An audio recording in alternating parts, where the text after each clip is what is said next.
mpaka 140/90. Hapa katikati pote zinakubalika. Ikizidi 140/90 ni juu mno. Ikiwa 90/60 na kushuka chini ni chini mno.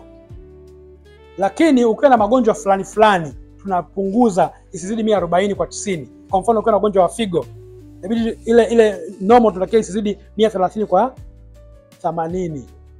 Ukiwa na kisukari pia tunataka iwe chini zaidi, sababu uharibifu unatokea mwingi na haraka kwenye viungo kuliko ukiwa na pressure chini.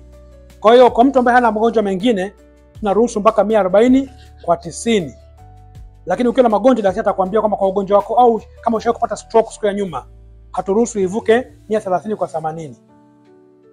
Nawashukuruni wote, nashukuru Mheshimiwa Majogo, nawatakia siku njema ya moyo duniani.